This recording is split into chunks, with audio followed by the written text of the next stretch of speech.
Hey all, it's Paul from Drums and Rums with the Backbeats Meets the Spirit. This episode is sponsored by Club Tiki. Visit them at clubtikico.com to order rum-based cocktails in a can. Use promo code Drums and Rums to receive a discount and free shipping when you order 2 4-packs or more. They can the tropics so you don't have to. I'm having once upon a bottle of rum. Hey all, it's Paul from Drums and Rums with the Backbeats Meets the Spirits, and we are still traveling here. In this episode, we are still in North Carolina there, and we've made it all the way out to the Outer Banks. And what I was told was basically this is the edge of the earth. Oh, for sure. I mean, you are in the middle of nowhere, hanging out in the ocean. Am I more east than if I was back home in Florida? Oh yeah, for sure. Okay. So yeah, so as you know, if you look at a map and if you didn't pass geography, North Carolina sticks out about as much as Florida sticks down to the south, and so forth. So we are here at Outer Banks Distilling. Outer Banks Distilling. Yep, and I'm here with Tony Ursone. Perfect. I got it right. You got it right? I got it right. Yeah. So yeah, no, thanks for inviting me up. Got a chance to tour the distillery earlier. We'll talk a little bit about that and talk about Kill Devil Rum, talk about Outer Banks Distilling, the history, getting people to, if they're not familiar with it, here's the opportunity to learn more about the products here, and really great operation. So, yeah, welcome to the podcast, Tony. Thanks for having me. Long-time listener, first-time caller. There you go. Wait, did I have a call-in number? Maybe No, actually, it was my third time. I think I called in once or twice. Yes, yeah. Well, that's right. Yes, we did have our happy hour on our Facebook show that we did there, which was a little challenging due to technical problems on my side with the computer that I was trying to use. But working on the road is a tough operation. Yeah. So yeah, definitely we've been in touch. We've been in contact for quite some time. For sure. And I got a chance to try some of them, and I think it's amazing stuff. But here we want to learn more. Here we are. Yeah. So we're out here in the Outer Banks. If you don't know where that is, it's go to Ocracoke North, and right along the peninsula here. I mean, if you look at our map, you can see right here we're on Roanoke Island in the center of the D there, right at the tip of the D. Usually a pretty good thing. That's where downtown Manio, Roanoke Island, and then that's the middle of the Outer Banks. We started in 2014. Okay. 4 guys, 2 bartenders, and 2 brewers decided to make rum. There's a big history of rum in the Outer Banks. You have part of the unfortunate triangle trade and whatnot, but you had rum coming from the Caribbean coming on up the coast. You had to be within sight, and because of how far out the Outer Banks sits, because you're trying to sit there and go up the jet stream, and the jet stream ends off just south of the Outer Banks, and so that's the reason why we're pushed out. If it goes up and over, that's where we're sitting. So pirate ships or whatever the ships back in shipping lanes. In the day, if you weren't careful, you're going to end up getting pushed into You're either getting pushed into a reef or the shifting shoals. There's a lot of storms coming through. Okay. You're not getting much drift. The prevailing winds are going to shift. Okay. And so it's very treacherous up here. And because it was so desolate, when ships would wreck, they would just break apart, get hit by all these waves, and they would, all the flotsam and jetsam would be on the washed up on the beach. And because there's some enterprising people out here, we get a little wild. And before the wreckers would come down from Virginia Beach area, they would some stuff would disappear. and the first things coming up was a sealed container, waterproof, full of rum. It would pop up first and land on the beach, and if it wasn't broken up, they would, locals would take it, drag it in, dig a hole in the side of this big hill, and they would hide it. And so the wreckers would come down and be like, "Oh, the rum was lost at sea," and whatever else we couldn't find. But the locals would be sitting there drinking their little tots from there, and it ended up becoming such local knowledge. It was called Big Kill Devil Hill, and Kill Devil being the original term for rum. Right. So that's it's interesting how all this connectivity of, the term Kill Devil in the Caribbean, used in the Caribbean, to here many, many, many miles away is still referred to again, but the origins of how it all ended. So, yeah. That was interesting. I've always known of, before I got into all this, I've always heard of Kill Devil, right? Because that's a pretty unique name, right? Oh, yeah. Those three words Strong together. enough to kill the devil. Yeah, and it's like, I've already heard of Kill Devil Hill, but then learn, it's like, that's some really cool, history and how it all ties and all circle of rum life. Yeah, or the triangle of rum life. So I guess the wreckers, are they wreckers for the shipping companies? Yes, the insurance, Okay. the shipping company insurance would come down and they would sell off whatever property was there. Got it. It was written off as an insurance loss. They're trying to recoup some of their money. Okay. And so the insurance companies would pay out, and then they'd be like, okay, we've got, a couple barrels of tack, or we've got, whatever. So they know what was on the ship. Yeah, you have a manifest on what's on the ship, so they could say like, but this is what's left, and then they'd sell it at whatever cost they could get out of it, just kind of recoup some of that. And so there's a lot of history in the Outer Banks, especially with like shipwrecks being in the graveyard of the Atlantic. We've had shipwrecks we still have shipwrecks today. There was a ship that went down last year. It was a fishing vessel, and their engine went out, and then their other engine went out, and they started drifting on. And here it is in modern day with modern day, engines and navigation and all that. Right. It got pushed up into a shoal, and next thing you know, it's wrecked. And so, even to 2020, 2021, we had the Ocean Pursuit in 2020 was a scallop boat. And you think scallop boats, they're out there for a long time until they get their max amount of scallops. And you might as well just drink paper straws. I'm all for environmentalism. I just think there's an. I don't know what got stuck in mine though, because it's like I'm about to have an aneurysm trying to suck or blow it. So anyway, well, you blow so then you can suck. Okay then. Yeah. Yeah. So we Spaceball. Is that a Spaceballs reference? She's gone from suck to blow. She's gone from suck to. Yeah. Nobody gives me the raspberry. Surrounded by assholes. Reminds me when I used to work for Southern Glaziers. Oh. There goes that sponsor. Yeah, right?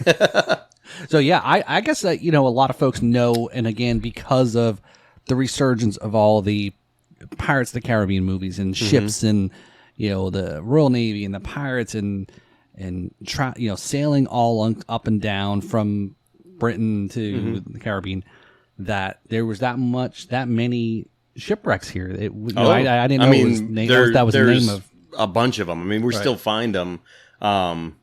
Scott, one of the owners here, he actually was walking on the beach this winter after a storm, and him and his dog found a shipwreck, and now they're actually calling it the Scott Smith site. It was a previously undisclosed shipwreck that just got exposed because the nor'easter came through, sucked out a bunch of sand. Wow! And now he has a shipwreck named after him. Wow.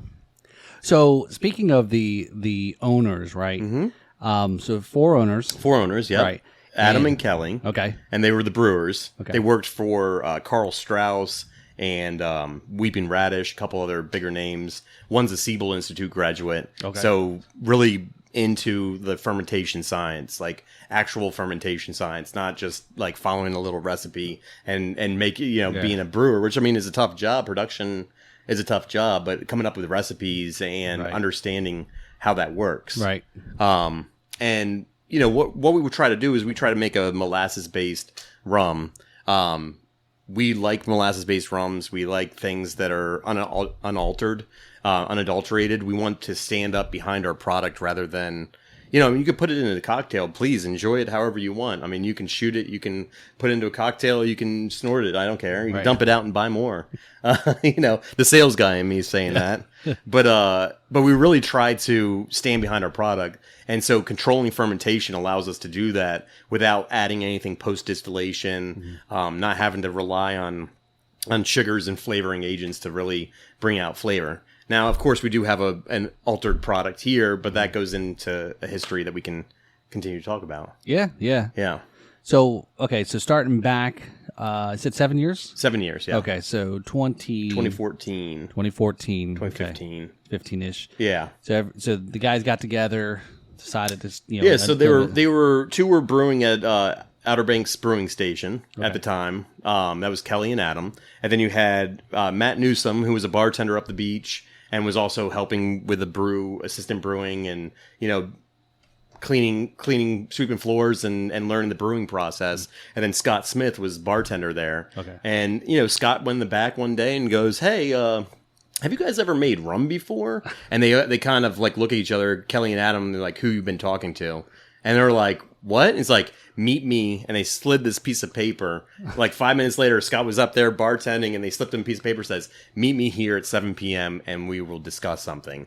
And he was like... So he was just half joking about it. He wasn't half joking. He loves the history of it. Okay. Yeah, the history of the Outer Banks and rum. And he was like, well, these guys, they brew, so we know that they can be able to do something. They can do halfway at least. Right, yeah. And so he goes back and they meet up at a bar or a location, I can't remember where, secret location at 7 p.m. And they're like, we're trying to open up a distillery. He's like, what do you know about it? And so Scott comes from the history of things. Okay. Matt Newsom comes from, the front of the house side of things. Two guys front of the house, two guys back of the house. Plus, everybody has a passion for working. I mean, right. This is a liquor business, not a liquor charity. I mean, you have to be able to work. Right. And so those four guys got together, and we're downtown Manio on Roanoke Island was the closest place that had a sewer system that we were allowed to be on. Okay. Kill Devil Hills was a private sewer system. You had to buy into it, and they didn't know what the viral load or the load of the dunder and stuff like that would affect this private sewer system. So we bought up this building. It used to be a ton of things. Depending on how old you are, will determine who. Like when you come in, you're like, I remember when this was the school office, and that was like, okay, you're probably like 40s. Oh, I remember I bought my prom tuxedo, my powder blue prom tuxedo. Okay, you're in your 60s because it was a department store. And it was school offices, department store. I think it was a car dealership maybe at one point. Oh, wow. I mean, it has a long history. Right. And they took all four of them. They started tearing up the place and saving. We've got original cypress beams. They said they were drinking a bottle one day in the back, and they were counting the amount of rings. I think they stopped at like 250 years. Wow. That's how old the cypress, the beams and the joists in the floor were. So we reclaimed everything, pounded a hole in the side of the building, put in a door, poured 10 inches of concrete or 12 inches of concrete in the back here, and had a still brought in. So yeah, we got a 300-liter pot still into a 9-plate rectifying column. Okay. So Arnold Holstein.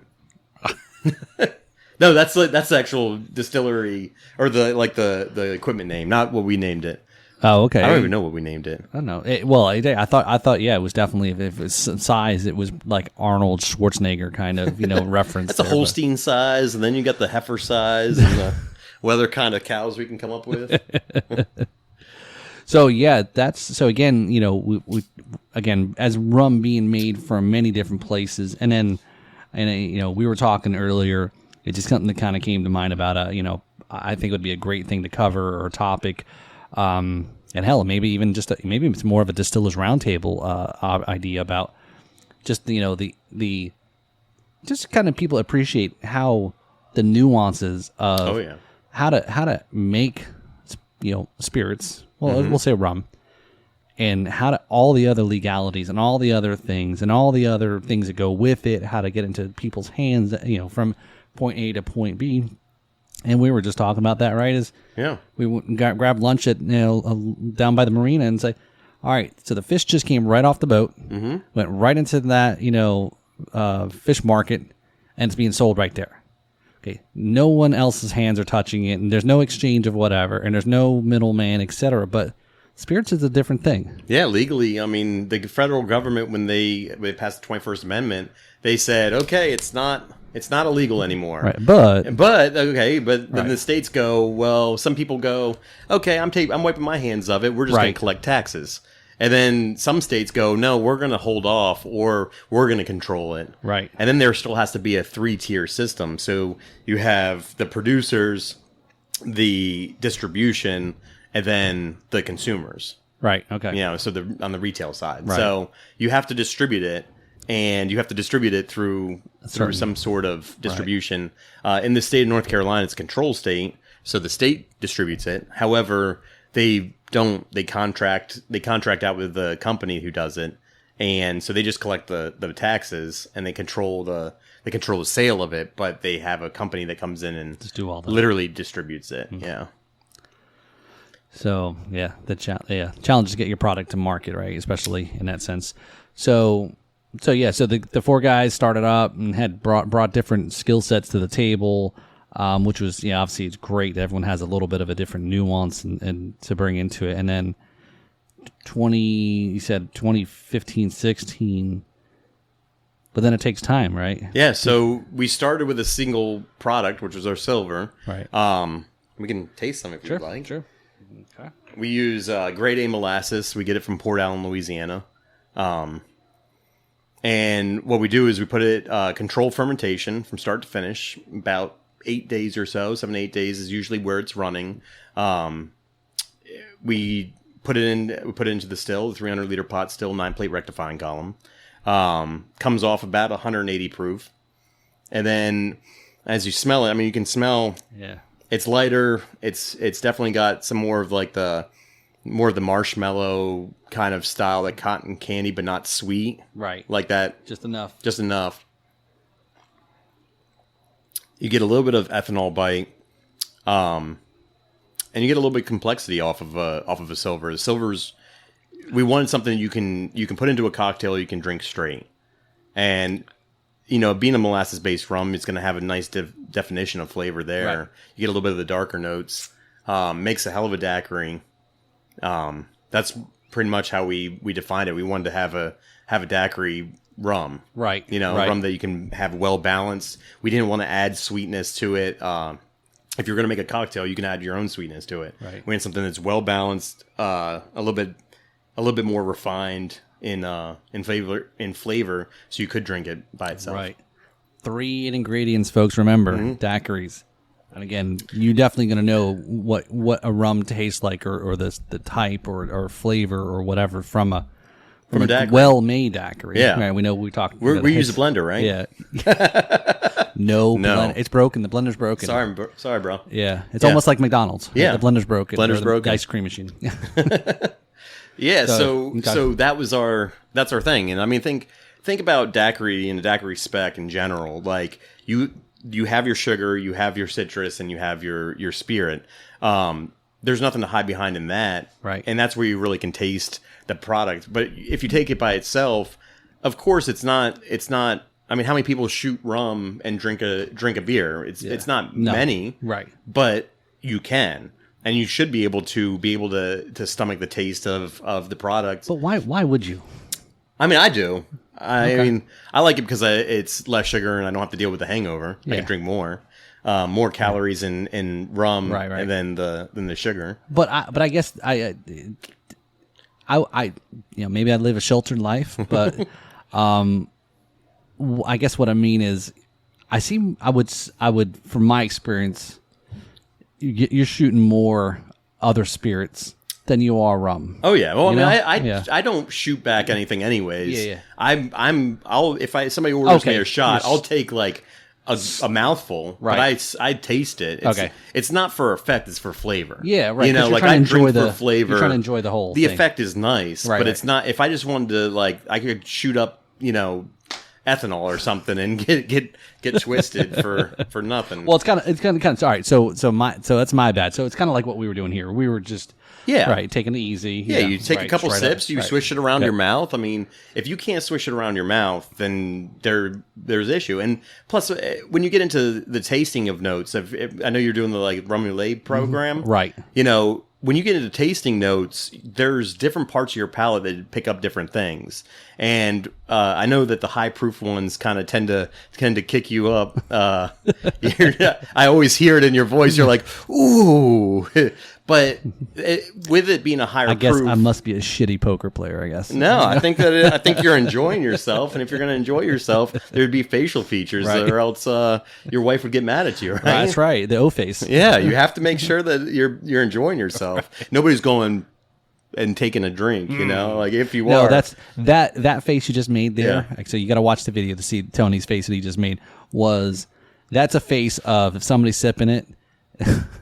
That's a bourbon drinker who's being forced to drink rum who doesn't want to drink rum. yeah, right. But if true bourbon connoisseurs wanted to taste a product that is interesting, rum is so interesting with that. Like rum, tequila, you're tasting the terroir, you're tasting like what's going in, the product that's going in, not just, a whiskey and barrel where the 80-20, where they're saying 80% of the barrel does the work. Right. I mean, of course, in a barrel aged program, you're going to have that, but you're still going to taste the raw ingredient as long as you're not adding anything post distillation.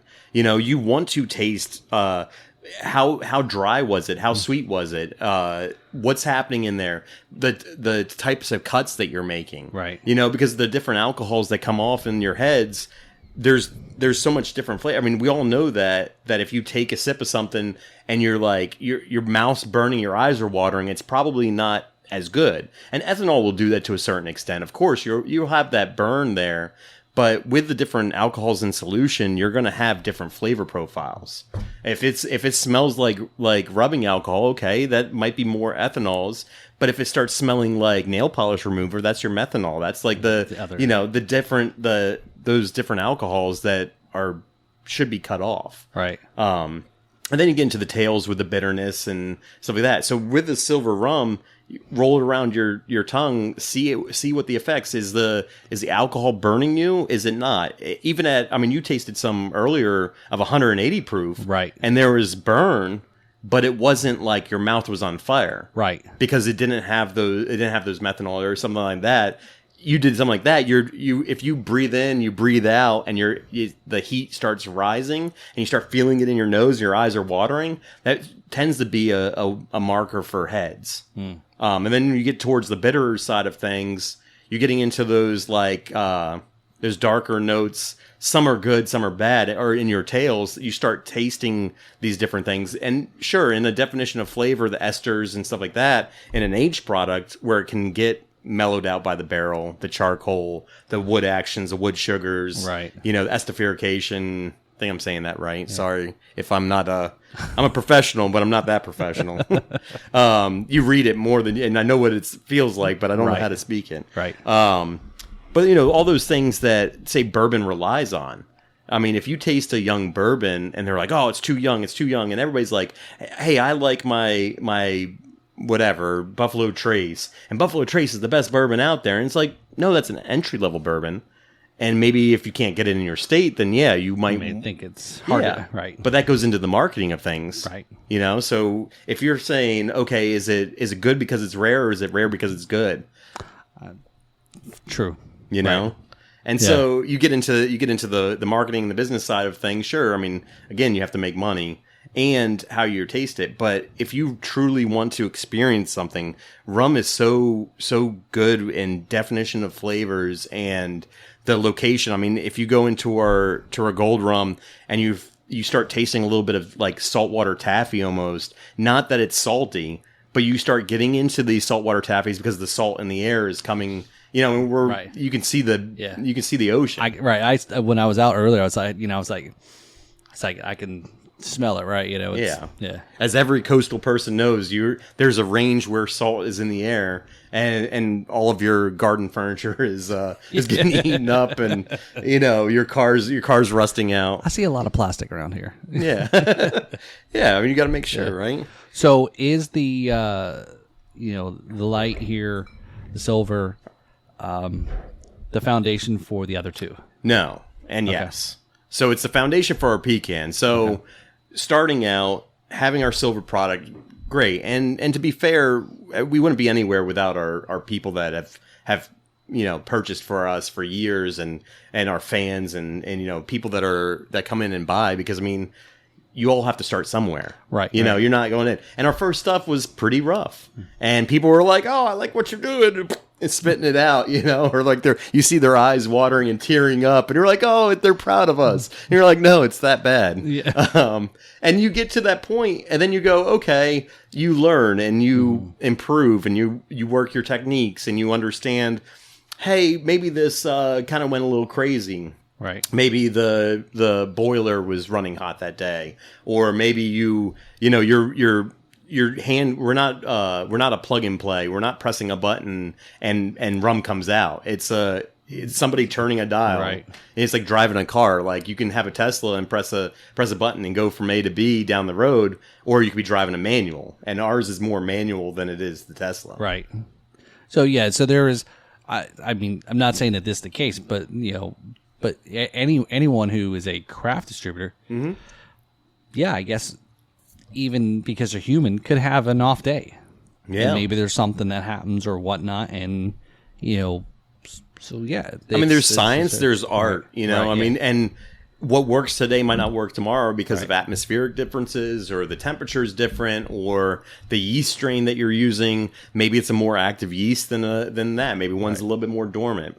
Right. Maybe because you have simple sugars in what we're doing, you don't have to cleave the sugars and do breaks from long chain sugars or short chain sugars like they do in beer or in, say, whiskey.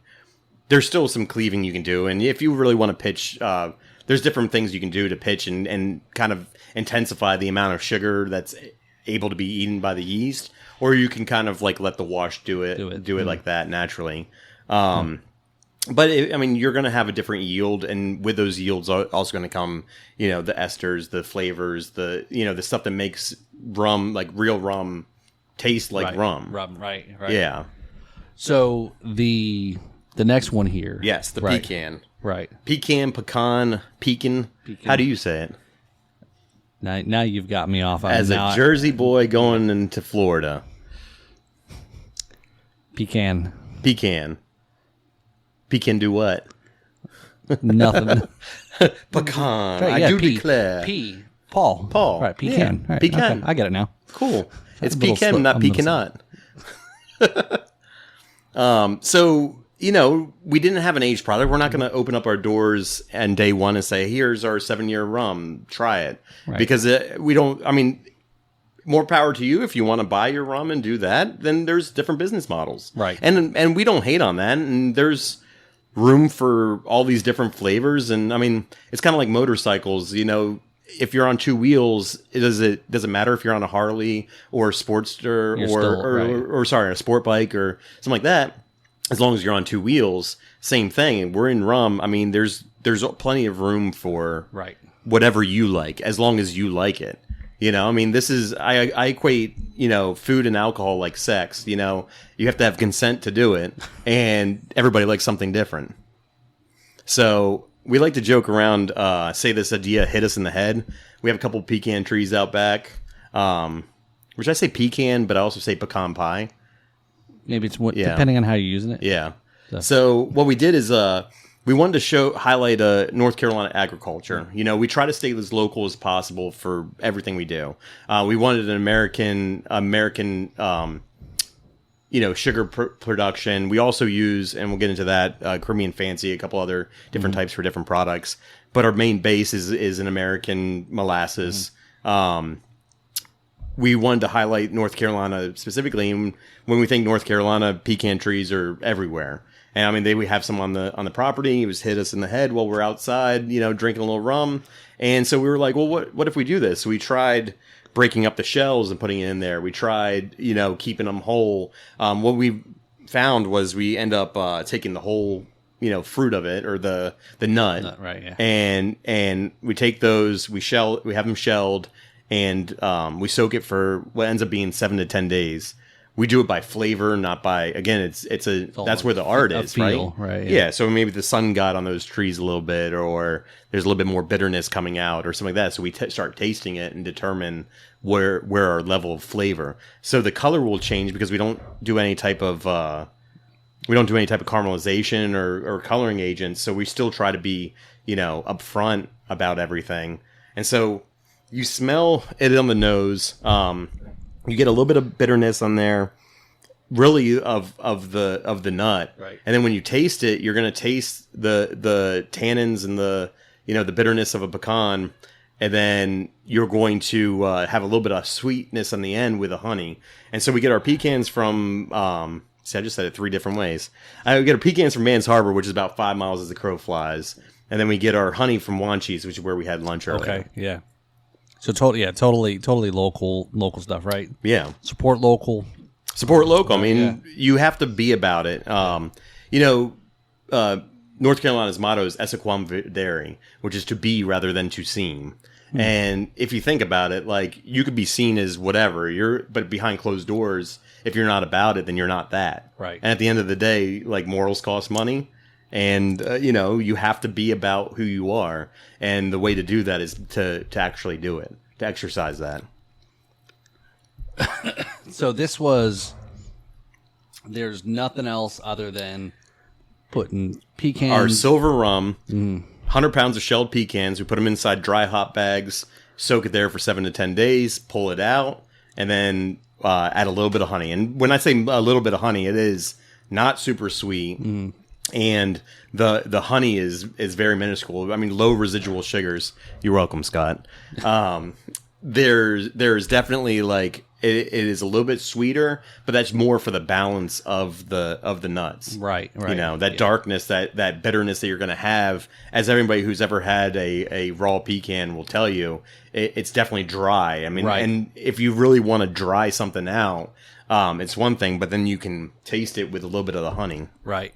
Yeah, this was a really, amazing flavor and taste, It's not what people expect. There's a few other pecan flavored things that are usually done with, like, flavoring agents and stuff like that, and which is, I mean, for them, highlighting that, it's a little bit tough because sometimes you get a little bit of sediment because the tannins the color will float to the bottom if it's sitting on the shelf for a while. So whenever I pick it up, I just shake it up. It's all natural. I mean, we filter it out, but we don't do any type of chill filtering or anything like that because we want you to have the flavor and the taste. As close to, right, yeah.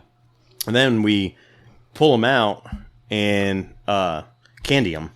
So that's something you haven't had before. This is your first time trying this. So what, this is a candied rum soaked pecan.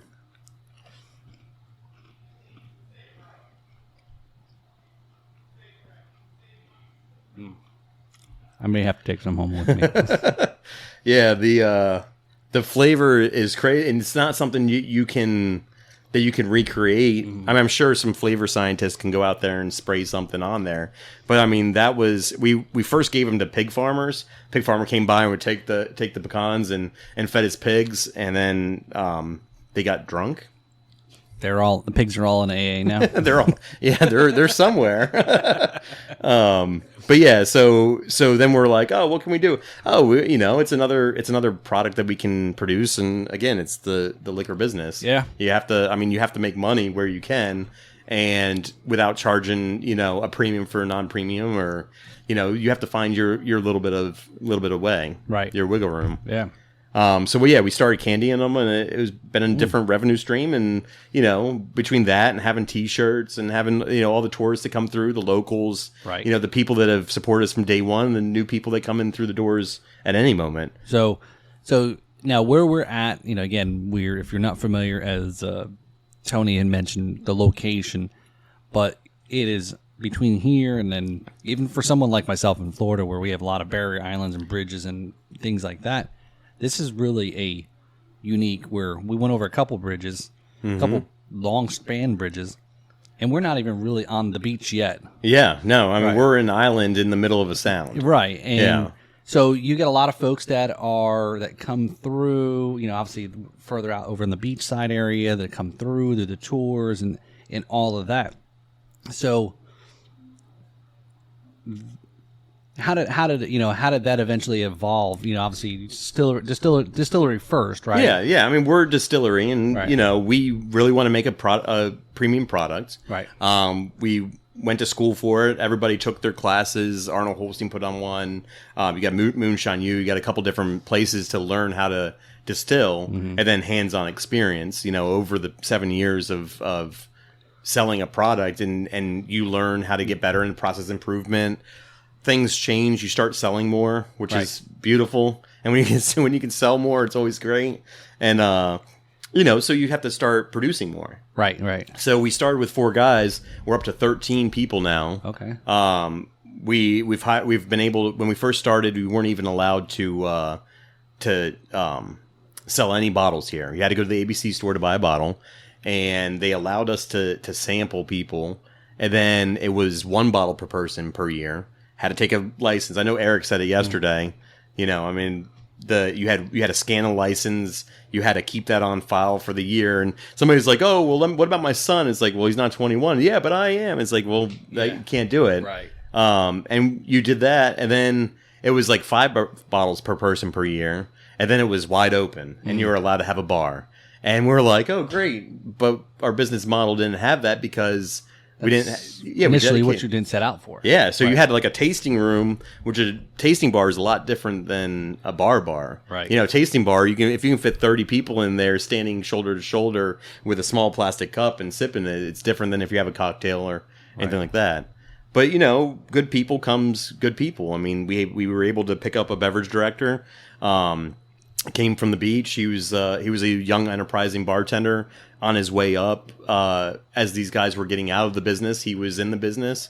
A few years younger, really had a passion to produce, quality drinks, and he's constantly evolving.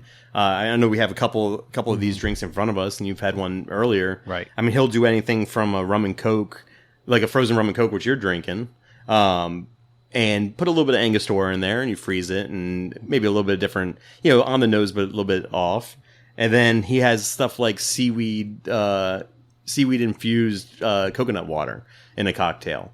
And so we were able to kind of elevate. I mean, the Outer Banks kind of cocktail scene is very 1990s. You're getting a lot of sugar. You're getting sugar bombs, and you're probably doing, consume as much as you can. It's your vacation. You want to do your... Yeah, you're doing it up in the week you're here. And yeah. It's like, I just want a rum and coke or a Long Island iced tea or 15 different shooters. Yeah. And that's great, time and place, right? When you're at the beach, what do you expect? Right. Do you want to sit down and drink an old fashioned on the beach? Yeah. Maybe. I mean, I do, but do most people? Man, probably not. It's and again, it goes back to the marketing and the mindset of what vacation means. Mm-hmm. Especially when you're on a beach, most of the time, and a lot of people I've talked to is there's always been I decided I wanted to start a rum company while sitting on a beach and doing sipping on again. I mean, the islands. You're in the islands, and you're like, I can do this. Yeah. And you get home, and you're like, it's actually work. I like the drinking part. Yeah, the drinking part is great. Yeah. I mean, so.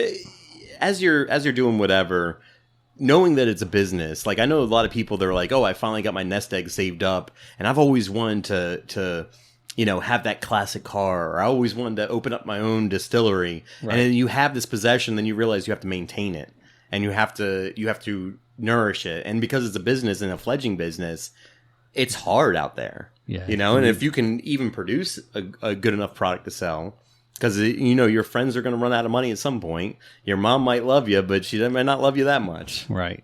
And so you produce and you start doing that. And then you can, there's marketing involved. There's sales involved. I mean, that's where I come in. Mm-hmm. I used to work for a distributor, and I was selling these guys, and I saw what they were doing. And they were like, "Man, I wish I can hire you. Man, I wish I can hire you." And I was like, "Well, then fucking make me an offer then. Bring me on, please. Get me out of this." And understanding from all these different products I used to sell before that I can the product can get better, but people tend to get, don't tend to get better. They tend to get the same or worse, right? And with good people means that there's something you can invest in, and you can be there for the ride. And I mean, with the product improving, the different type of packaging on the outside. I mean, you can put a beer inside of a brown paper bag and you drink it and you might just taste it for the flavor or not. But are you going to buy the brown paper bag, beer back there, or the bottle like we were saying? Right. Like packaging matters. Yeah. And we were talking a lot about that earlier, where it's off the it's got to pop off the shelf, right? It's as much as it's, you probably, somebody could probably have the best, and it's very subjective anyway. For sure. But let's just go play with it. Could have the very best rum in the world that everyone likes, but one is, if nobody knows about it, nobody, whether it's in the store, which is hard, which is let alone, that's a hard thing, right? Yeah, for sure. Just to get it in the door. Right. Talking to a lot of the craft, all the guests have come on. It's like, there's a lot of pounding the pavement, going to the tastings, going to the liquor store, setting up some, on-premise accounts, off-premise accounts, right, and it's great. Festivals, and it's great there. Like you have your tasting rooms, the gift shop, the bar, the tours, to be able to offer a little bit more, right? For sure. Like you said, and we feel like we're ambassadors of our product. I mean, you should be, because a lot of people. You find a lot of people go, "Oh, I had a bad experience with rum in college." Right. I was drinking Admiral Nelson's, and I woke up and my head hurt. And and I mean, I drank my fair share of Admiral Nelson's, or whatever else, and you wake up with a headache, and you're whatever. But then you're like, "Well, have you tasted a product? Have you tasted? Yeah, sure. You drank rot gut tequila one time, and have you had a higher mark tequila? Have you had one that was made artisanally? It was made real and not through a diffuser, but through actual fermentation. Right. Actual like Tahona Stone and go through. Same thing. I mean, you had the mezcal last night at the house. Yeah. That is sublime. I mean, you can't get any more of that, because there was 234 bottles made, but it was an expression of this one moment. It's like taking a picture of a beautiful sunset. The sunset continues on, but that picture is forever, right? Right. But only for that moment. And that's, it goes right. Like you said, to go back to that craft is, I know I'm going to jump ahead here. I'm going to go back, because I know there's one more we can talk about here in front of us, but the special releases you do. Oh yeah. Right. So that's very much it does change and right. Yeah. So we do a couple different expressions. We do a winter soul spice, which you had a little bit of that last night. That's an all natural spiced rum that we do with, toasted coconut, raw coconut, cacao, toasted almonds, slivered almonds, a few spices, and we use that and we soak it in there, and that's where you get the color and the flavor from. But then again, it's a decaying product. At some point, you're going to lose flavors on doing infusions and stuff like that. So that's a limited expression. Mm-hmm. And then we do what's called the Shipwreck series, because we're in the graveyard of the Atlantic. You can see we have plenty of shipwrecks. The Kohler, we've actually done one from that. Okay. And what it is a different aging process and a different fermentable. So keeping in tradition of what we like, we keep molasses as part of the base, and then we add in a different type of fermentable. So it might be turbinado sugar, or demerara, or all these different types, cane juice, and then age it in a different process. So with our gold rum here, we age from A. Smith Bowman barrels. Specifically the John J. Bowman series. We have a good working relationship with them. We're actually, we got a couple of their barrels we paid for years ago when we were first starting, and we were saying, man, this is the barrel we really like, and we were talking about it on a tour. They're like, what barrels do you use? And they're like, oh, well, we really like these A. Smith Bowman barrels. It was the best ones we had. And the guy's like, oh yeah, at the end of the tour, he goes, shakes his hand. He's like, I'm the operations manager for A. Smith Bowman. And he's like, you can get as many barrels as you want. And they pick them for us. They make sure we have a good quality. I mean, we still pay for it. I mean, right, yeah. But that relationship is kind of like what you do in the rum world, is bringing all these different people, and drums as well. Right, I mean, I don't want to discredit half your podcast. But yeah, I mean, as far as it goes, it's community. It is people sharing and people making products and sharing products, and a rising tide raises all ships. Right. You don't have to be a crab in a pot. You don't have to pull each other down, and breaking me down is not going to get you anywhere. And if it does, then those are the type of people you don't want around you anyways. Right. And we know, and we talk a lot about it, is, rum is fun, and any rum, there's no bad rum. It's just, It's different flavor rums. and what you want. Right. And that's the great thing about rum is it's very much a wild, expansive, from certain things. And I think that part of the, that community is, or even it's great that, even other craft distillers aren't self-conscious enough. Yeah, maybe some, but people for right, sure. Right. Yeah. Is, look, at the end of the day, yes, everyone's in a business. Mm-hmm. Let's go back to that. Let's start there, right? Everybody got into distilling, and for love and so forth. But why did you continue, right? Because you love what you do, and you are making money from it. Okay, so again, it is a business. Let's be honest. For sure, yeah. Unless if it wasn't, would be somebody up up further west of here. Yeah, it'd be a little bit cheap, right? Or it'd be a little bit cheaper, right? Yeah. But again, if you're very proud, of your product, mm-hmm. and you're okay in standing up, or vice versa, because again, you might make one type of rum product. Yeah. I might make a different take on it. Mm-hmm. Hey, that's fine. Yeah, I love all sorts of different flavors, and you have your preferences, of course. I have my preferences, but I can still appreciate other people's stuff, hopefully, as long as they're about it. If it's just a money-making scheme, and you're like, okay, cool, I just did this to make money, or like we were talking about earlier, maybe you want to make a bourbon, and it takes, your 4, 5, 6, 7, 8 years to make a really good bourbon in barrel, then you're just like, oh, I'm just going to make some rum, kind of an afterthought. That's probably not the best rum. Right. And it's probably, and would you stand behind it, or like, just because it's made from sugar doesn't make it a rum. Right. I feel we have a rum. And that's about it, right? Yeah, like we'll just throw that back there just to make a little bit of money. Okay. Which is fine. We made a silver rum. Some people don't have a passion for silver rum, but you have to make money somehow to get to that aged rum because you have to put it into barrel. But if you do it if you have any pride in what you do and you truly enjoy life, like, why not make a better product, and why not try to be better at your craft? I mean, that's truly what craft is. It's not just putting in a formula and calling it out the door. Right. You don't order it and go. And I'm not saying like ordering rums like people do. Right. I'm just saying like you don't just like press a button and here comes a rum, right. and there it is. Right. It's not like the Jetsons where it's all. I mean, there's things about blending. I mean, blending is an art that is very difficult. And I mean, if you look at a Joe Patrice with barrel spirits, he does barrel bourbon, barrel whiskeys, and stuff like that. He goes and says right up front, he goes, "I'm not a master distiller." People are like, "Oh, master distiller," and he's like, "I don't touch a still." He's like, "I blend," and he's a master blender. He's won Spirit of the Year. I mean, he's got all these different awards, and his blending techniques or his blending flavor profile is amazing. And a lot of people don't know there's a differentiation between the two. Oh yeah, and some may be both. Yeah, but for sure, right? But yeah, and people are always like on the lookout. If you look at a bottle, I mean, I know it's marketing, and they're like master distiller, master blender, and they say like, "Oh, this guy," and it's like you just opened. Right. Who made you the master?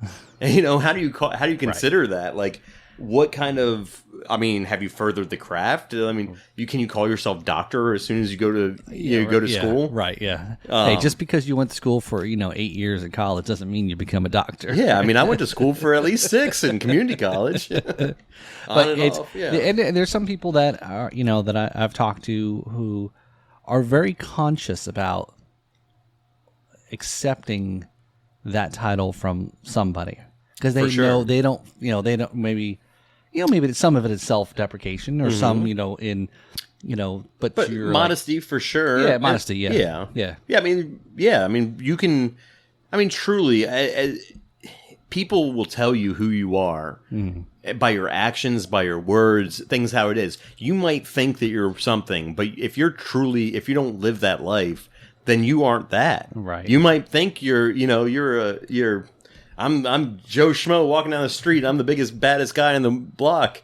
But somebody comes over and punches you and you crumple it down. I mean, there's proof right there. Yeah, right. And this business definitely filled with egos and personalities, and just like there is anything else. I mean, you're going to have your celebrities, you're going to have your people that, and some people are, and some of these are well earned, but I mean, the alcohol industry is a bit eccentric. You know, we're not the traditional 9 to 5. I think my mom cried when I took this job. She's like, no, what about health insurance and all that? I'm like, Mom, you know, this is a passion, you know? Right. So the, it's interesting. Again, look, I think that's why it's probably like the craft brewing industry for beer and there's a little bit, I mean, it's the same thing here. There's a community, right? And everyone takes a different take on it. And yeah, look, at the end of the day, all of these, unless there's some proprietary thing that you've created, at the end of the day, all these same ingredients are available. Yeah.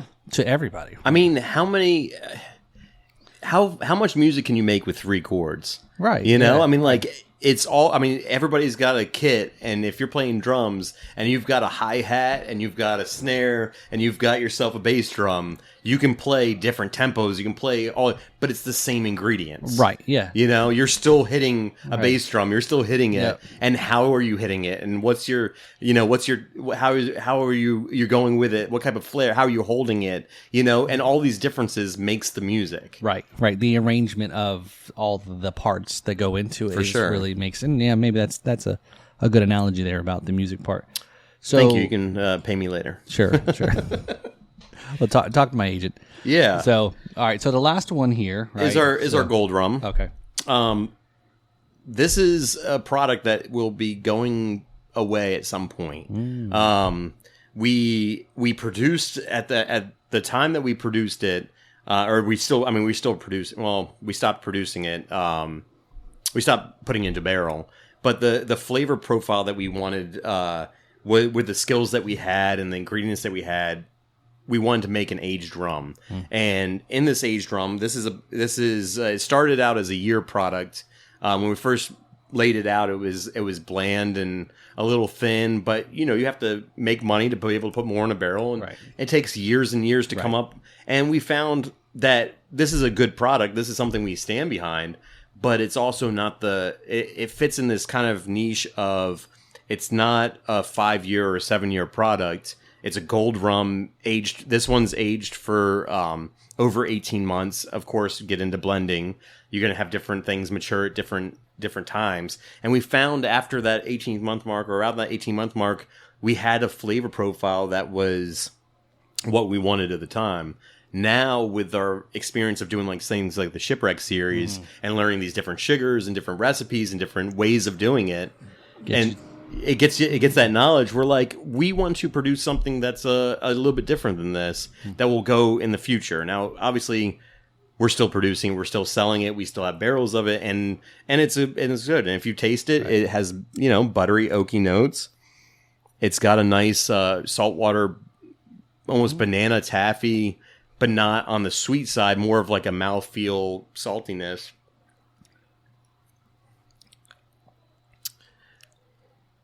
And you have the barrel notes. You have those, you know, you have the vanilla, the vanillin. So the reason why white oak is so popular, besides the fact that it's strong wood, it has a high concentration of vanillin, which is the chemical compound of vanilla. And so if you have imitation vanilla, it tends to be made from oak. And so you just have a high concentration. Vanilla bean just has a high concentration of vanillin. And as that goes, so you get these vanilla notes, you get these storm systems that come through, and so it gets really hot. And I mean, you see right now, you probably see sweat on our faces, and we're in the air conditioned room. It gets hot in here, and in the winter it gets really cold, and you have that barrel interaction, but you also have these storm system, high pressure, low pressure systems that really sucks it in. And you get a lot of action on those barrels. Hence the about 18 months. We say about 5 to 6 seasons, because you really want to be able to get that full cycle plus.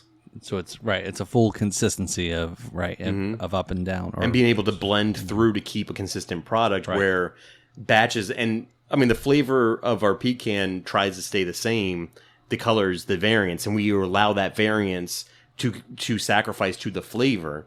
And because even though it would look better if we filtered it out and put in caramel, we wanted to make that product, but it was by flavor, by blending, and by producing from taste. Same with our gold, as we blend it together. That golden color comes from the barrel. It's not anything added post distillation.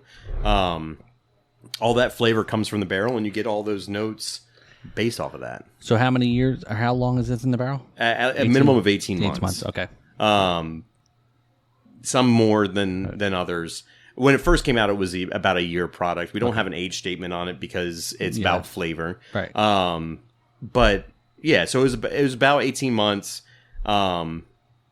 It is what it is, but it goes back to the business side of things. The marketing side is, can you the price we have to sell this for to make a profit? Does that make sense? Not just, I mean, sure, I can stand behind this product. I love the fact that it's gold rum. I like drinking it. I will sit there and do that. But does it make sense on the sales side of things?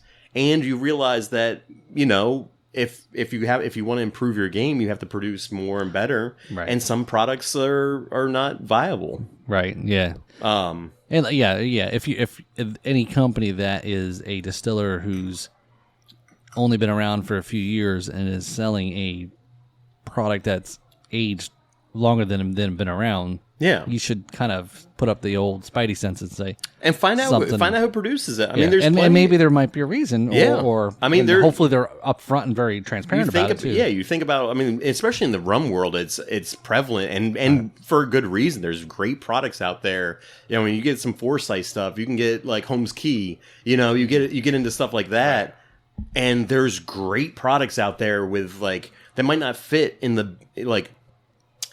If you look into the whiskey producers, you have Wild Turkey, and Wild Turkey, you know what Wild Turkey tastes like. Everybody, your mouth's watering right now. If you're listening to this, your mouth's watering because you've tasted Wild Turkey and you know exactly what it tastes like.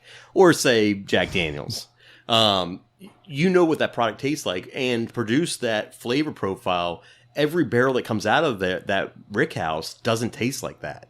That's a blending process, and there's going to be outliers. And in these outliers, they sell those products to other people to produce their whiskey. So because it doesn't taste like Wild Turkey, it's still a quality product. They're still putting quality in, quality out. Right. But it's not the flavor. It's not McDonald's. It's not the right. Yeah. Right. And so, especially in the rum world, with the variance of you think about hotter temperatures, you tend to think warmer temperatures for the production of rum. Right. You're going to have different aging.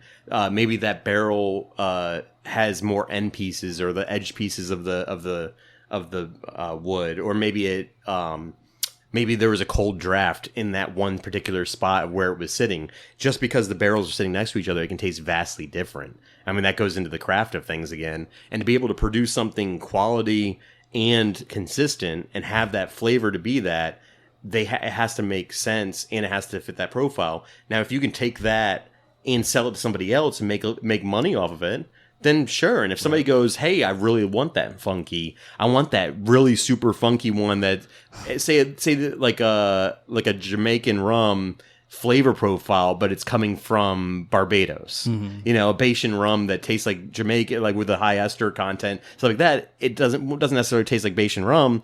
Maybe you won't sell it as that. Maybe somebody can be like, I want this flavor profile for theirs. Right. And it's like, this is the outlier. This is my honey barrel. And now they can market it and sell it. Yeah, because like we were talking earlier, it's such a, like I said, that wide range of rum is. Ian Burrell had said, I think he said it on the podcast he was on. Rum is what you make of it, because every island makes their rum.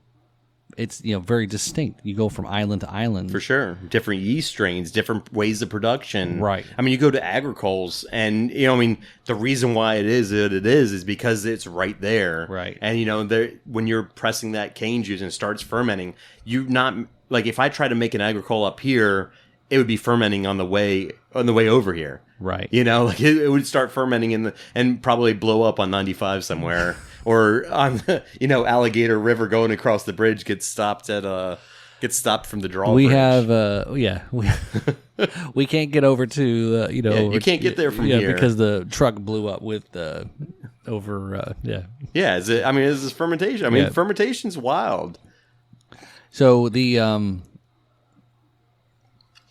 so what do you got coming up, or what you can share with some of the private stuff? And the private stuff's only available here. Yeah, so well, sort of. It's available in North Carolina, depending what it is. So let's go back. We have our silver, our pecan, our gold.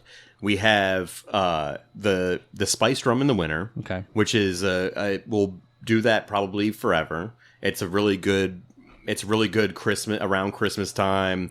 I mean, it's one of those things that people enjoy. We used to have a summer spiced rum, but it was kind of mediocre, as mid as the kids would say.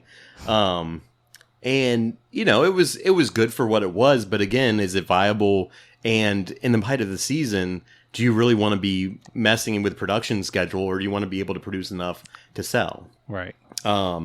So we have 2 shipwreck series a year. We do a spring release and a fall release. They're named after a specific shipwreck that happened in the Outer Banks.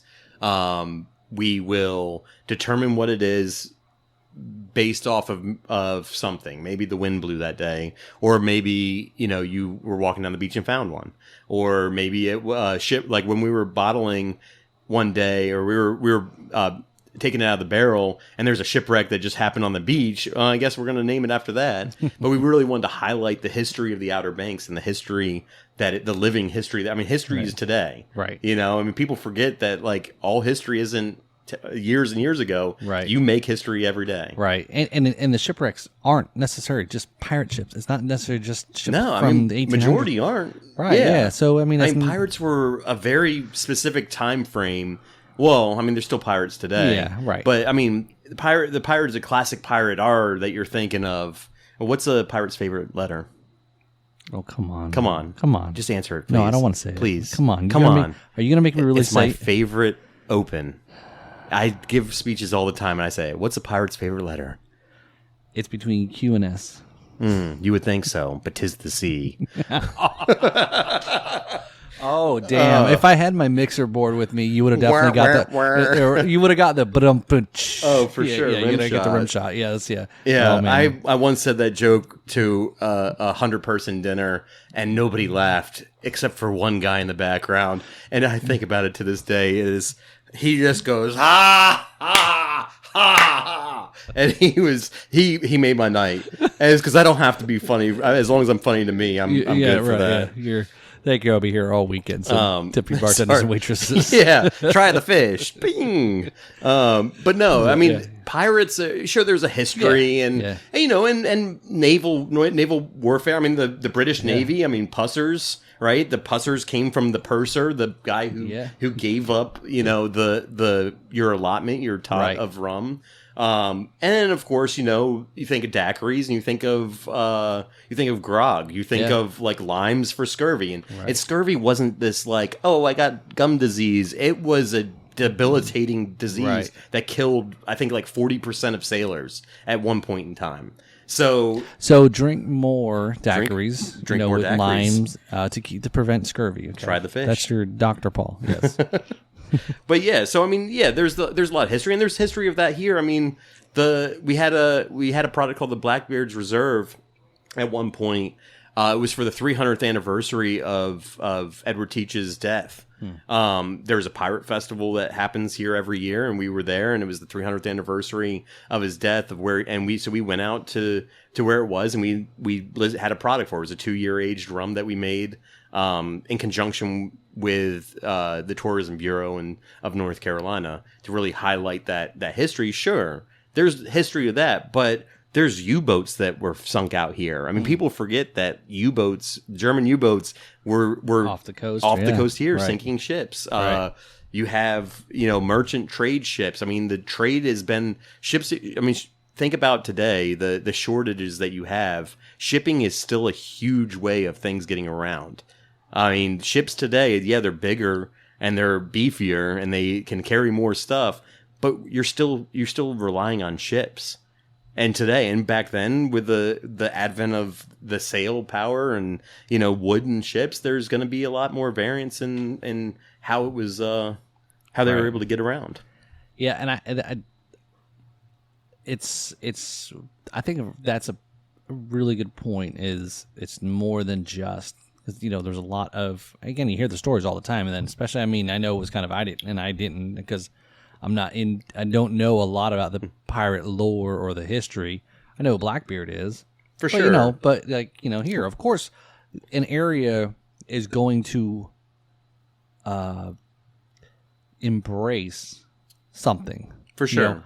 Tourism, again, tourism is a big thing or whatnot. But hell, I'm sure that if somebody was going to open up some sort of distillery out in Roswell, New Mexico, it would be alien themed, okay? I'm sure somebody has. Right. Yeah. So of course it's about business, it's about the marketing. Hopefully or history. Real history is real history. Right, if you're gonna be out in, think about Cooperstown Distillery, who they have the baseball theme, right? And maybe that's all not baseball, but they have to at least acknowledge what's next door, right? You know, yeah. So you're gonna have a little nod to it or whatever. Yeah. So the ships here. So a couple things. So talk about. You guys talked a little bit about it earlier. Was the partnership or relationship you have with East Carolina University here and some of the partners, so we're locals. As local as you can be, right? Like Kelly grew up here, his family's been here for generations. Scott used to come down here he grew up in the Tidewater region of Virginia, an hour and a half away. But he's lived down here. He was a bartender for 20 years there. So, yeah, we want to give back to our communities. We were members of this community. You give back. So we do things called the Angel Share, which is another rum that we release with Red Ribbon Cane that was produced. It used to be production up here in North Carolina. The yields, it's a low-yield product. So a lot of people don't tend to use it. It's very flavorful. You got to try some earlier. I've never tasted anything like that, and that's supposed to be sugar, right? It's a molasses of Red Ribbon Cane. This very flavorful difference of taste. But yeah, so when we do things like giving back to the community, I know Eric was saying about giving his hand sanitizer to first responders. Right, we did that as well. You set up as a community during the height of the pandemic of the lockdown and everything. We didn't try to make money off of it. We were part of the community. We just gave it to the people that needed it, and we did it to the ferry workers and to the to the police and first responders and anybody who came by that needed some. We gave them whatever we could produce, the hospital, whatever. Right. Because that's what neighbors do. That's what community does. Right. We take care of ourselves, not because you're going to take care of me, but because I have the ability, I should be able to. Right. You have a God-given ability to do something or skills or whatnot. And, why wouldn't to you? look out your fellow, right. And, there was a lot of great things early on during the pandemic that you were like, maybe there's some sense of, again, humanity. We see that a lot during hurricanes happen is, neighbors never talk to each other, but once you're, if you're out of power, you're going to come out and because you got nothing else to do and you start talking to your neighbors or, hey, I'll run an extension cord or whatever, right? Well, you think about it. We really, as Americans, as in a non-rural setting, you have access to services and goods that are beyond the pale. You have fresh water, you have some food, hopefully, you have clothing. Your basic needs are met. So therefore, when that's threatened, it's new. And if you go into different smaller communities and especially rural, like super rural communities, or you say in different countries that like the islands where they have to produce everything that they produce, or else they're relying on shipping, and if a storm comes, then you're not getting that necessarily, and it's a lot of community based off of that. It's a lot of us for us, right? Right. Yeah, no, I think that's great, especially since part of the community here with the shipwrecks.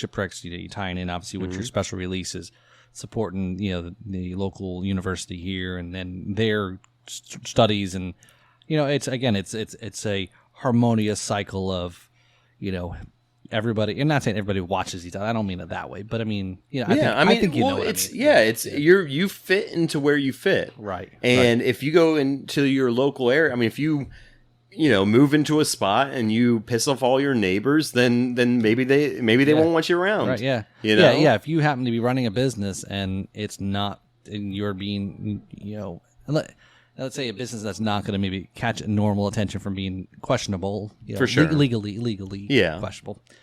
You get your neighbors next to you. If you're a jerk to them and so forth, or you're pissing the community off, you're not going to stay very long because you're going to have a lot of people going to the town councils, etc. For sure, especially with something as like alcohol. I mean, alcohol's the devil. They say in North Carolina, wine is what is it? Beer is food, wine is sacrament, liquor is the devil.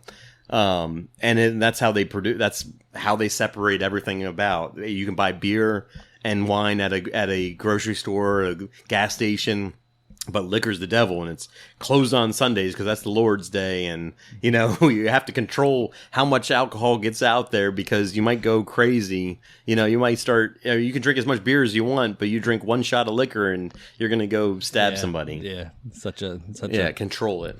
Yeah, well, it goes back to the we were just talking about the toning down the rum in the barrels and the ships in the Royal Navy, right? Is old Grog cutting that rum down. The ration. Yeah, that's right. So, all right. So, well, apparently, yes, you do listen, so you know what's coming up here in 4 sips or less. You were I don't know what they are, though. That's right. That's right. Those are the ones we keep secret. So I think you know at least the first one. But, all right, so here we go. So in 4 beats or less. So here's our rapid fire. So in 4 beats or less, like I said, you know this one. Neat or on ice? Neat. Okay.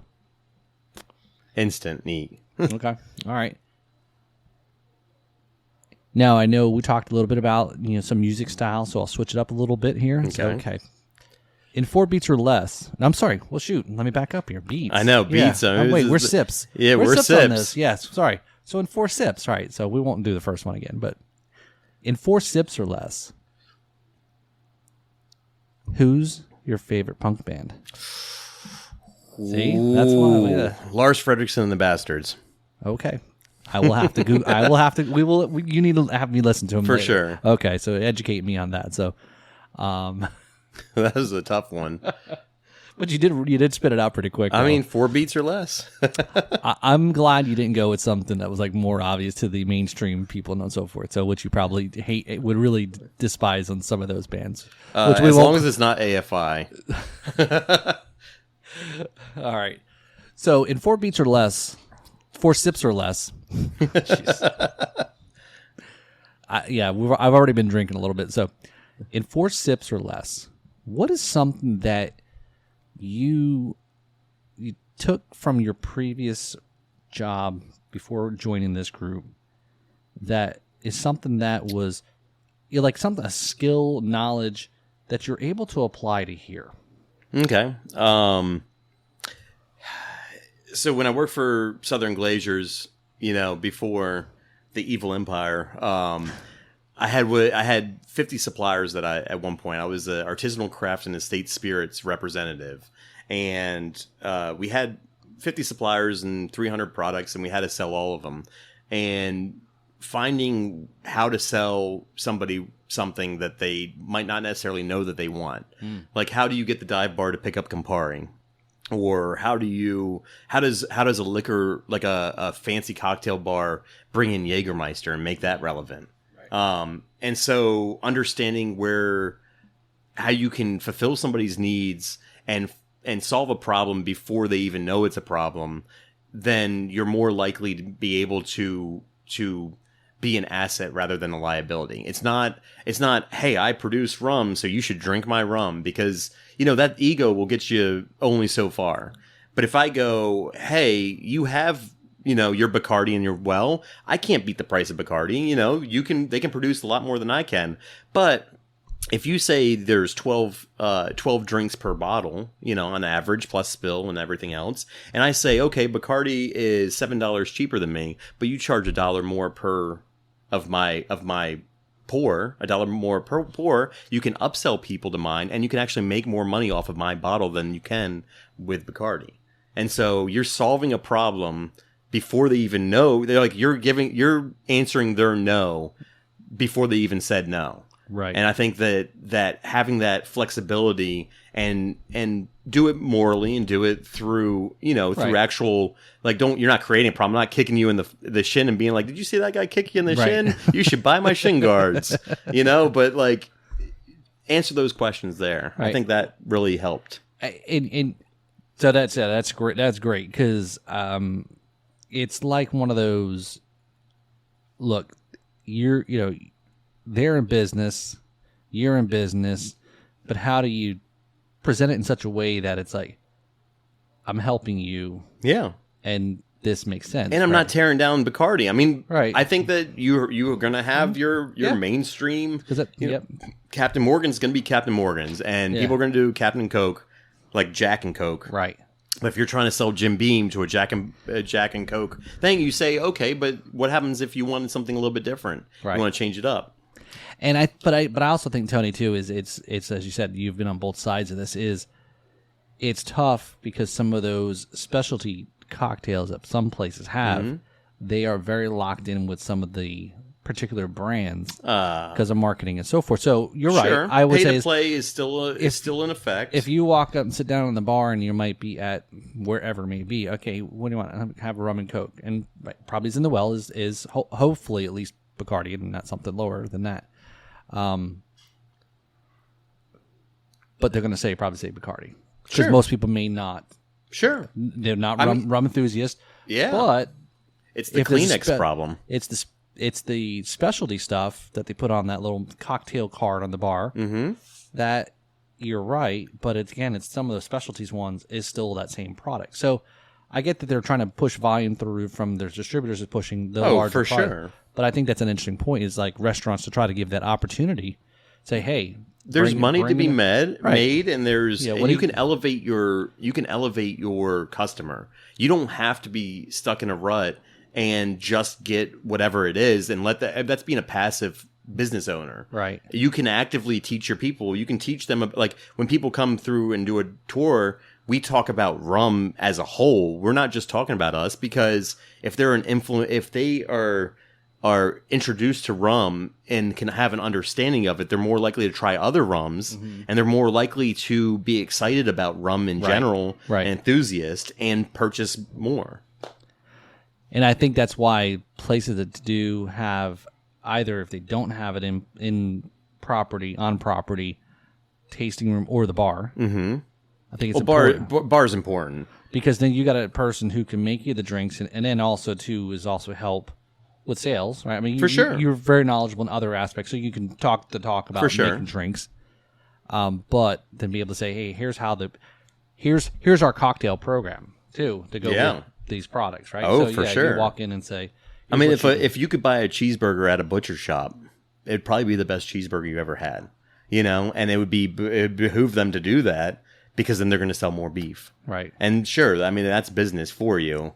It's like, and then maybe if you go home and you can't make that same cheeseburger because you didn't spice it the right way, or you didn't, you're not making that drink exactly how it is, but you have our product, then maybe you come in again and figure it out, or maybe you experiment more, and maybe you try some of these other producers. I mean, I say go try everything. Like, go out there, take a sip, and actually drink it. Don't just be like, oh, I'm not going to like that because it's not my favorite. Right. Or, oh, I'm not going to like it because I only like X, Y, and Z, which is fine to have preferences. But if you can truly enjoy something and experience something, as long as it's made properly and it's made ethically and it's made like a real product, then I think that there's benefits to everything out there. That's why I've almost become, very much more open to drinking gold rum and mixing it, because there's a little bit of a different nuance to it over the sure with a clearer light. So and it also depends on how how many plates you use, or if you're using a column still or Right. you know, pot still, and not all pot stills are the same, and you know, there's alembic styles, and there's all these different, again, the science Right. behind it Right. of the craft. Sorry, I got a little distracted there. I No, think it's here's one more sip left. Yes, there you go. All right, you are keeping up. In 4 sips or less, what do you see for the future of the rum industry? Ooh, the future of the rum industry. I think that we need to, as a collective, we need to identify who we are as it. We need to kind of, as a culture of change of what it means, what rum means, and not just in people's eyes, but in our own eyes. I think that you have to acknowledge the history and the path that rum has taken over the years, Right. through production, through the fact that it was, I mean, I think there was like 80 distilleries of rum it produced in Boston at one point in time, and then you have the overtaxation of it, which killed the scene and brought in rye whiskey, and rye whiskey got killed by prohibition and made bourbon the thing, whatever the fad is. But you have to acknowledge where you come from.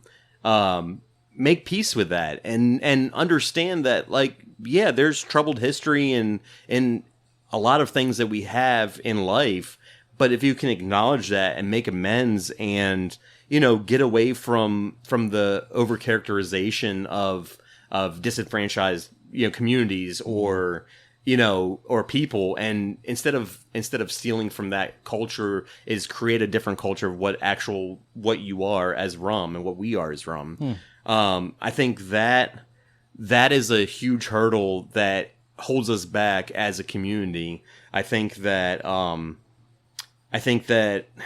and I will go ahead and fire some shots. I think that Barbados should have their own, you know, I think that a certain distillery, I won't name their name, but I think a certain distillery needs to get off their high horse and get away from or stop standing in the way for true Barbadians to have their own like identity. Right. I mean, they are who they are, and that's great, and it should be. And if you want to step in because you like to send your stuff to your home country and back again and all this other stuff, then fine. But then don't benefit from the hard work of others. And especially if it means, you know, putting in stuff post distillation, if that's what Barbadians want, or Batians, whatever, however the 3 ways you want to say it, if that's what they want, then let them do that and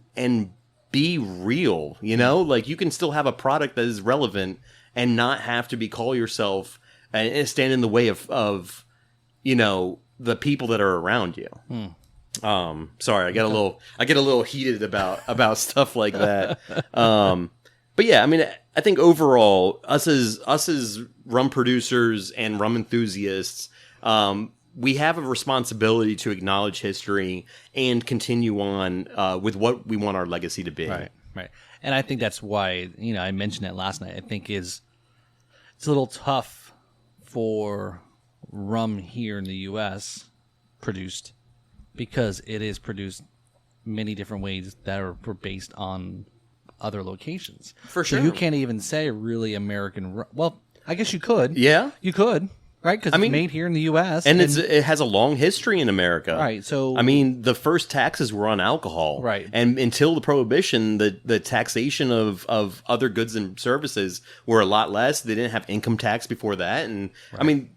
There's many different things. I mean, alcohol has a long history in America, and the fact that, I mean, that America, I mean, you can't say that somebody was first and that the other people can't do it. That gatekeeps, that gatekeeps, especially now. If you want to say that it's produced a certain way, and that's fine, cool, a standard, or whatever. Yeah, a standard, and I think there has to be a standard in American rums. I think that there should be some, you know, standard set up, which I mean. As there is. All right, so that wasn't too bad. It wasn't too bad, right? Yeah. Okay. Yeah. You got the rapid fire. So now the part that comes up. So now that you've made it through the rapid fire there, Tony, there's you now are an alum of the Drums and Rums podcast there. Sweet. So, yeah, I said it's, well, as we talked about, is this community of rummers, and as I call them, right? What did the survey say?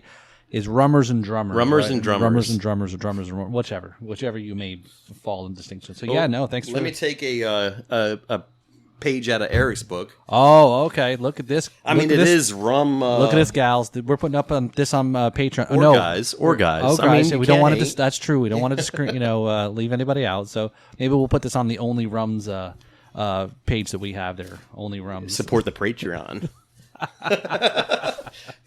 You have to realize that Paul being an ambassador for what it is, and I'll talk to you guys if you can see see my face.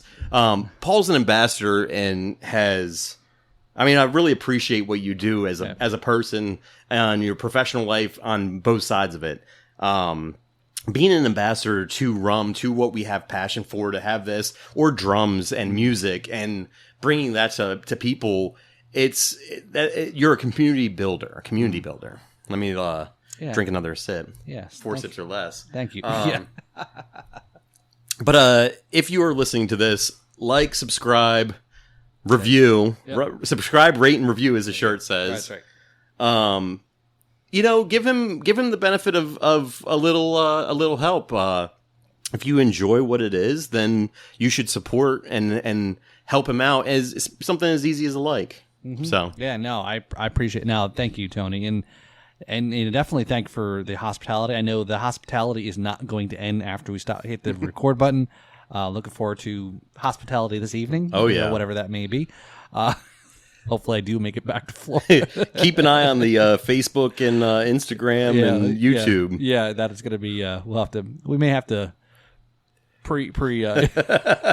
no, so Tony, here's the shameless plug here. Sure. What do you want people to check out? Tell them where you can get your products, all of that stuff. Okay. So. Outer Banks Distilling on Instagram. If you type in Kill Devil Rum, there's a company in Scotland that happened to produce Kill Devil Rum in Scotland. Got the Instagram tag before we were Instagram savvy, and so it goes to them. I don't think... they don't sell Kill Devil Rum here because it's trademarked. Mm-hmm. I think that Outer Banks Distilling on Facebook, there's a group of our fans that have created the Kill Devil Rum Locker. I think there's about 14 to 1,700 fans that do that. We talk about our releases. We give heads up on different information that kind of go along the lines of that, and you'll be the first to know. Okay, I appreciate it. So, yeah, check it out. Again, if you're here in the North Carolina area, so where can they get your stuff here in North Carolina? So in North Carolina, you can go to all of your ABC stores. Majority of ABC stores have us either in the local section, the North Carolina section, the rum section, preferably the rum section. If you can't get if your local ABC does not have it, you can request it. They work for the state, and the state works for you. We're also available on cellar.com, like the basement, cellar.com. Based out of DC. We're in Virginia, and majority of Virginia ABC stores in the rum section, and then limited in Florida. Okay, yeah, we can get you down here in Florida. I know, right? Yes. So, no, excellent. So, yeah, definitely check it out here. If you're vacationing, if you're going to the Outer Banks, I know a lot of people come up here during the summer to go vacationing or wherever. Come on down here. Downtown Manio. Meet everybody here. Tell them, we sent you. You got to stop in. It's great setup here if you're over there vacationing and it's a rainy day, come on over. If you're listening to this, you're obviously a rum enthusiast, or for the most part, right? And stop by and say hi. They give you the tour and learn a lot about this. And I said, for sure. Support, I know I'm not local, but again, support the brands and the companies, the guests that we all have. Try something new. Yeah, exactly. Try something new. Try something new. Try this. And again, these are great stuff, right? And just step out a little bit. You'd be surprised, right? Don't be afraid to try something, or if you see something on the shelf there, rather than one of the other bigger brands. Doesn't hurt, right? So definitely, like Tony said, rate, review, subscribe. Give us the rating over there in podcast, on Apple Music, Apple Podcast. It does mean a lot, actually, because that's what people look at, and that's how people see it's an interesting podcast to listen to. Again, we try to have an interesting story. Follow us on YouTube. Subscribe to YouTube. We'll be posting this video. We're trying to get better and more on time on those. Facebook, all this other stuff there. But I really appreciate it, Tony. Yes, thank like you. I said, yeah. It's a pleasure to finally meet you in person. Yeah, I know. It's like this weekend was a lot of meeting people that I've only met online, which is, it kind of sounds like a weird. Yeah, what you're not supposed to do. Your parents tell you, don't meet strangers on the internet. Hey, don't get in that guy's car that picked you up at the airport. Yeah, and now that's all we do. Right. So no, I definitely appreciate it. So check us out, Kill Devil Rum, Outer Banks Distilling. Come on down, try it out. Thanks all. This is Paul, where the backbeats meets the spirits. Thanks all. If you like what we're doing here at Drums and Rums, we have a Patreon link to help with setting up interviews and creating content that you find entertaining and interesting. Also, if you'd like to sponsor, advertise on the podcast, or if you want to come on as a guest to promote something related to the show, email me at info@drumsandrums.com. Lastly, I want to thank Brad Brock tune titled Once Upon a Bottle of Rum, and check out his podcast, Jams and Cocktails. Thanks again for listening, where the backbeats meet the spirits.